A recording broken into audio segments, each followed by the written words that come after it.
बिस्मिल्लाहिर्रहमानिर्रहीम। अस्सलाम वालेकुम। उम्मीद है आप सब खैरियत से होंगे। आज मैं आपके साथ शेयर कर रही हूँ लाहौरी चने की रेसिपी। ये बहुत इजी और मज़ेदार बनते हैं। वीडियो शुरू करने से पहले आपसे गुजारिश है कि आप मेरे चैनल को लाइक और सब्सक्राइब कर दीजिए। ये आपकी तरफ से हमारे लिए एक इनाम होता है। लाहौरी चने बनाने के लिए मैंने हाफ़ कप ऑयल लिया है और 1 मीडियम साइज़ अनियन को बारीक चॉप करके इसमें शामिल कर दिया है। अनियन को हम लाइट गोल्डन होने तक पकाएंगे। अनियन हमारा लाइट गोल्डन हो गया है। इसमें मैंने 1 टेबलस्पून लहसुन और 1 टेबलस्पून अदरक का पेस्ट शामिल किया है।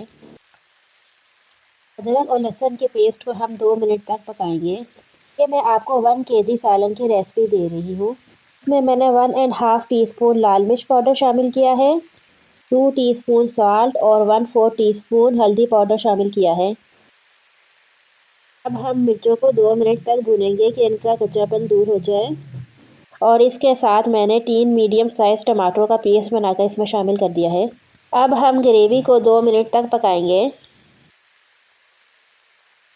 इस स्टेज पर हम 1 केजी बॉइल्ड चने शामिल करेंगे। चनों को हम ओवरनाइट सोक करेंगे और 45 मिनट इसको प्रेशर देंगे तो ये गल जाएंगे। इसमें हमने गले हुए ही चने शामिल करने हैं। चनों को हम 5 से 10 मिनट तक भूनेंगे कि इसका ऑयल अलग हो जाए।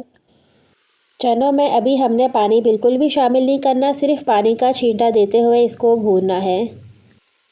फ्रेंड्स, चने हमारे भुन गए हैं। अब हम इसमें पानी शामिल करेंगे।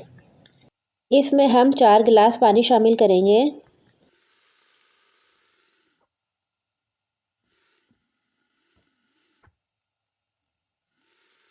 इस स्टेज पर हम ½ टीस्पून गरम मसाला और 1 टीस्पून धनिया पाउडर शामिल करेंगे। चनों को अच्छे तरीके से मिलाकर ढककर मीडियम फ्लेम पर आधे घंटे के लिए पकाएंगे। फ्रेंड्स, आधा घंटा हो गया है और हमारे चने भी रेडी हो गए हैं। आप देख सकते हैं कि ये कितने टेस्टी लग रहे हैं और ग्रेवी भी इसकी कितनी थिक है। बस इसी तरह आप पकाइएगा, आपके चने बहुत मज़ेदार बनेंगे और सब घर वाले आपकी तारीफ़ करेंगे। अगर आपको मेरी ये वीडियो पसंद आई है तो इसे लाइक और सब्सक्राइब कर दीजिए। मिलते हैं अगली वीडियो में। अल्लाह हाफिज़।